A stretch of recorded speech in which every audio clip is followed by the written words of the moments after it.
माझे नाव मयुरी सुधीर कोटफळे आहे। माझ्या शाळेचे नाव जिल्हा परिषद पूर्व माध्यमिक शाळा गुरुदेवनगर।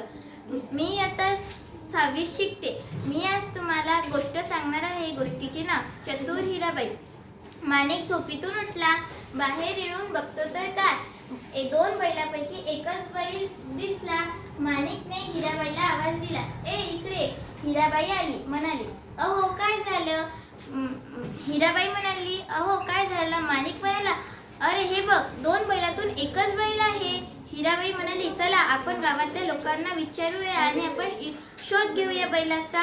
हिराबाई अजून माणिक लोकांना विचारू लागले, माझा बैल तुम्हाला दिसला का?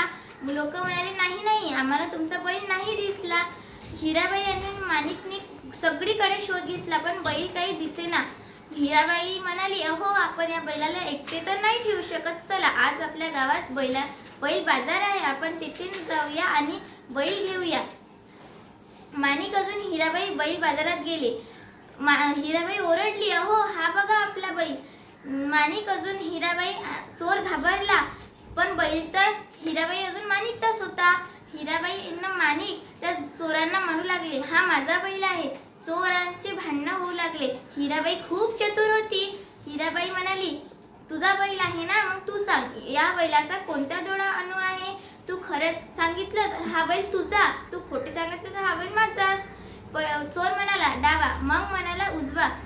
चोर म्हणाला, नाही नाही, डावा, मग म्हणाला नाही नाही, उजवा। माणिकने पोलिसांना फोन लावला, पोलीस आले। हिराबाई म्हणाली, ह्या बैलाचे कोणताही डोळा अणू नाही, हा बैल माझाच आहे। पोलिसांनी चोराला घेऊन गेले। हिराबाई अजून माणिक बैल हे घेऊन घरी आले। धन्यवाद।